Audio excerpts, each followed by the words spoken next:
हाय, मैं doctor MS Siddiqui, आपका दोस्त। जैसे कि आप सभी जानते हैं कि आज फ्राइडे के दिन 6 से 6:30 के बीच में हमारा एक प्रोग्राम होता है, सेक्स प्रॉब्लम वन सॉल्यूशन। आइए, आज के प्रोग्राम का मौजू है, अगर पुरुषों में शुक्राणु कम है तो महिला बांझ क्यों।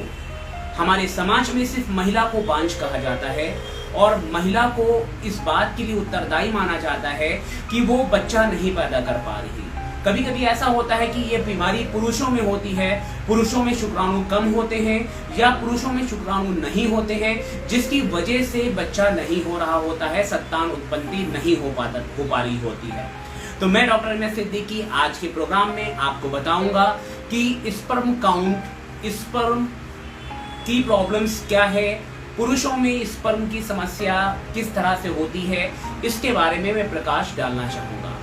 मैं आप सभी को ये बताना चाहूँगा कि स्पर्म की बहुत सारे इश्यूज होते हैं। ओलाइगोस्पर्मिया यानी स्पर्म की कमी होना, एस्थीनोस्पर्मिया यानी स्पर्म का मूवमेंट नहीं हो पाना, टेराटोस्पर्मिया यानी स्पर्म का जो शेप है, जो आकार है, वो डबल हेडेड है या उसकी टेल्स बाइफर्केटेड है और स्पर्म का सही से ना बनना, इस तरह की चीजें देखने को मिलती हैं पर्टिकुलर। आइए हम जानते हैं कि पुरुषों में होने वाली निसंतानता का कारण क्या है।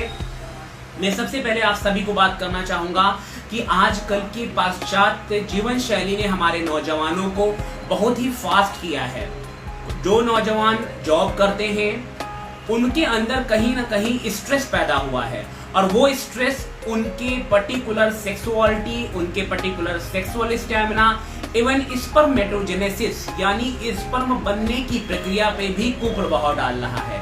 हमारे बहुत सारे नौजवानों को जॉब में बर्डन रहता है, स्ट्रेस बर्डन रहता है, टारगेट इश्यूज रहते हैं, जिसकी वजह से कहीं ना कहीं वो स्ट्रेस में रहते हैं और उनका ये स्ट्रेस का होना उनके अंदर स्पर्म को कम करता है या स्पर्म की मोटेलिटी को डिस्टर्ब करता है।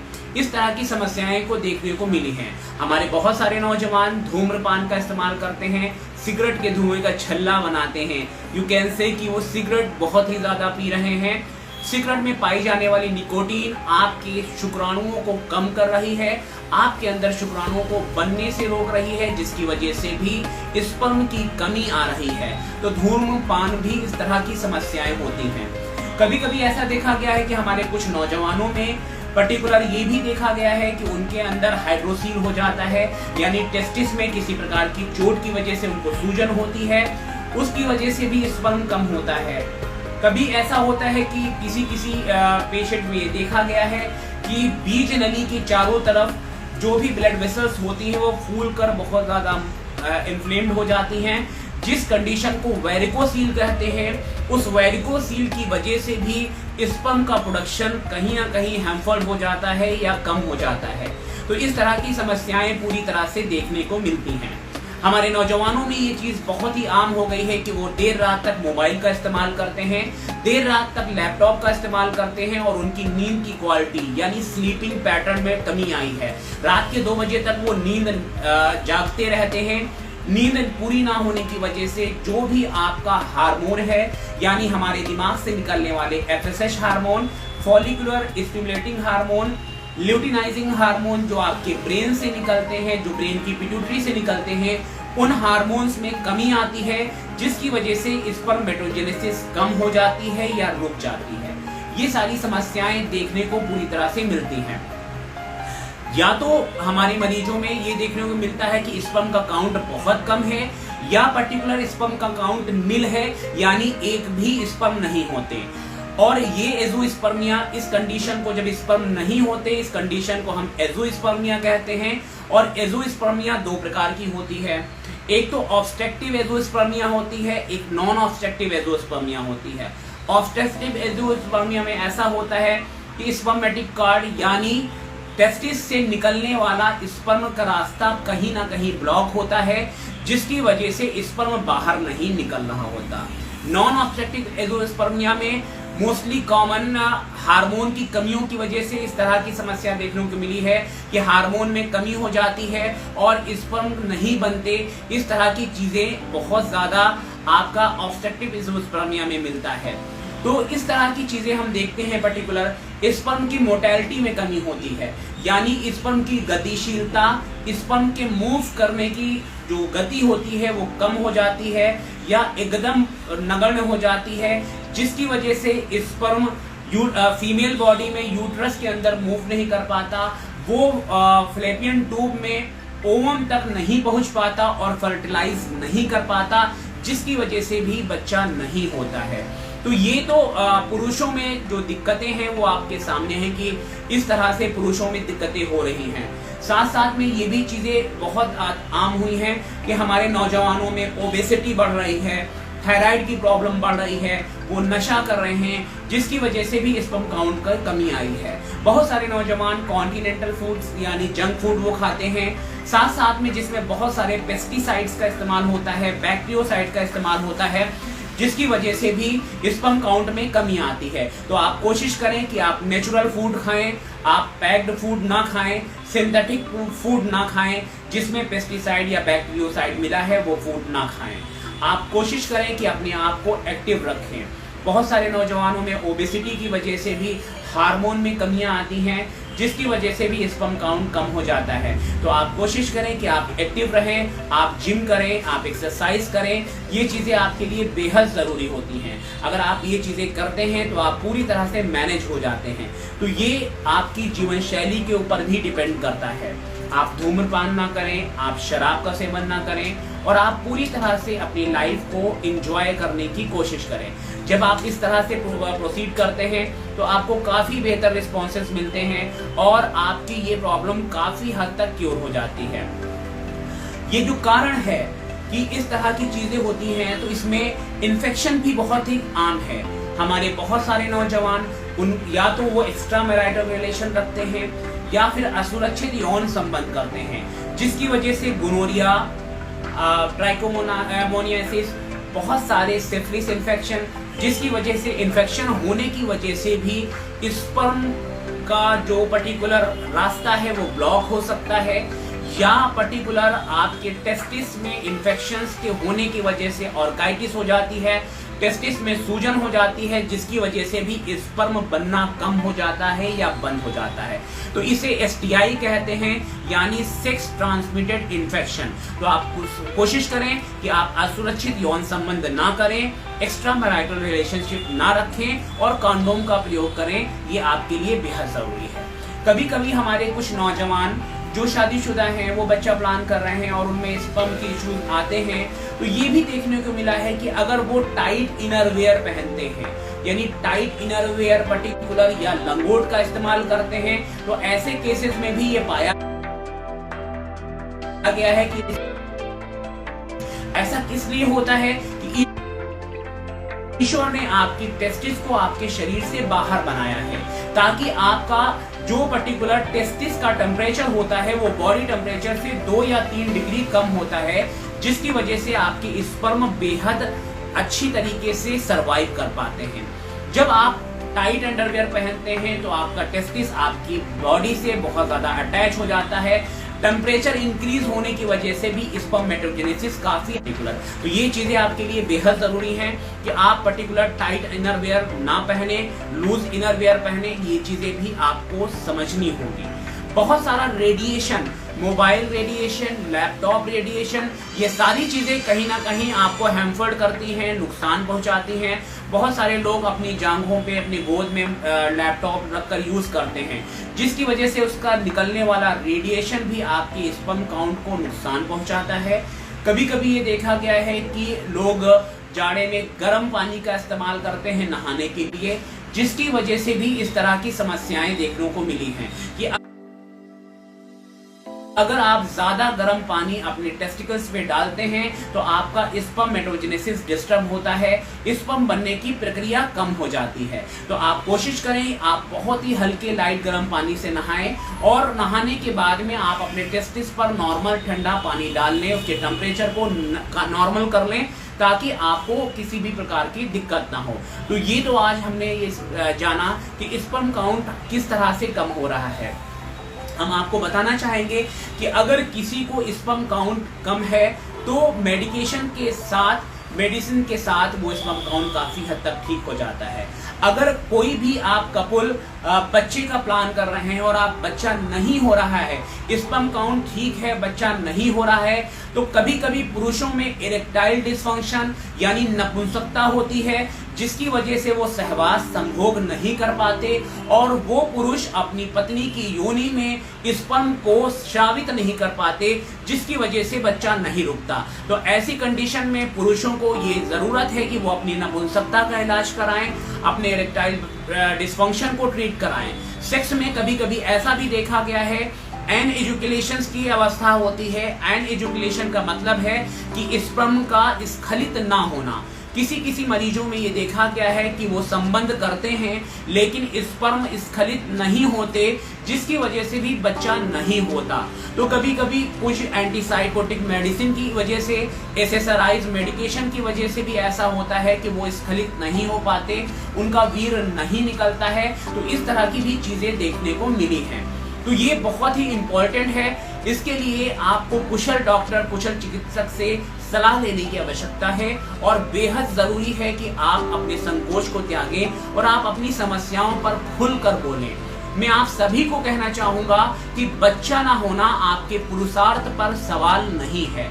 हमारे पास बहुत सारे ऐसे मरीज हैं जिनमें पूरी तरह से स्पर्म काउंट कम है लेकिन उनका सेक्स लाइफ अच्छा है, वो अच्छे से संबंध करते हैं, अपने पार्टनर को सेटिस्फाई कर पाते हैं और वो बेहद अच्छी सेक्स लाइफ जी पाते हैं। तो इस बच्चा ना होने का ये मतलब नहीं है कि आप नपुंसक हैं, आपको किसी प्रकार की इरेक्टाइल डिसफंक्शन है। तो ये हमें रूल आउट करना पड़ता है कि प्रॉब्लम कहाँ से है और उस प्रॉब्लम को सलूशन उसका ढूंढना होता है और बेहतर तरीके से हम इन सारी चीजों को फॉलो करते हैं।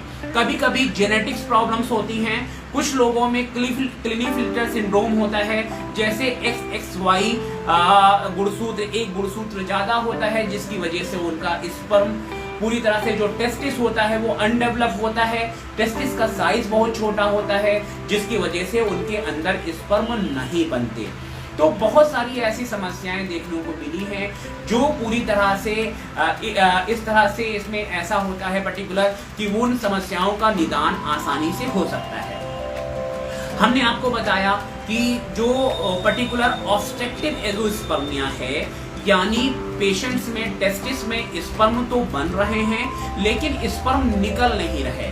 ऐसे केसेस में हम लोग ICSI करते हैं, ART करते हैं। ART मतलब असिस्टेड रिप्रोडक्टिव टेक्निक, जिसमें उनके टेस्टिस से सुई के माध्यम से हम स्पर्म निकाल लेते हैं और उस स्पर्म से हम पूरी तरह से फीमेल का हम ओवम निकाल करके दोनों को मिला करके एक जाइगोट बना लेते हैं और वो बच्चा लेडीज डॉक्टर लेडीज के यूट्रस में ट्रांसप्लांट कर देते हैं। इस माध्यम से भी बच्चा आसानी से हो जाता है। ICSI प्रोसेस भी अवेलेबल है, test tube baby process, ART process, ये सारी चीजें, टीजा, मीजा, ये सारे प्रोसेस आपके स्पर्म के डिस्टर्ब होने पर भी आप बच्चा प्राप्त कर सकते हैं। कुछ लोगों में ऐसा होता है कि जेनेटिकली स्पर्म एब्सेंट है, एज़ोस्पर्मिया है, हार्मोनल इशू की वजह से एज़ोस्पर्मिया है, तो उसमें डोनर IUI किया जाता है, डोनर स्पर्म लेकर के IUI किया जाता है, जिसकी वजह से भी बच्चा रुक जाता है। ये ट्रीटमेंट हमारे इंडिया में कम एक्सेप्टेबल है, पूरी तरह से लोग इसको एक्सेप्ट नहीं कर रहे हैं। तो आज हमने जाना कि स्पर्म किस तरह से स्पर्म की प्रॉब्लम्स होती हैं और पुरुषों में स्पर्म की प्रॉब्लम्स होती हैं, लेकिन पुरुष संकोचवश आम तौर से वो अपनी समस्या को अपनी पत्नी के ऊपर, स्त्री के ऊपर दोषारोपण करते हैं और वो स्वयं को नहीं डॉक्टर तक लाते, जिसकी वजह से उनकी बीमारी काफी गंभीर होती जाती है। हमारे पास बहुत सारे ऐसे केसेस आए हैं जिसमें 15 साल के बाद हम लोग के प्रोसेस के साथ में बच्चे हो रहे हैं।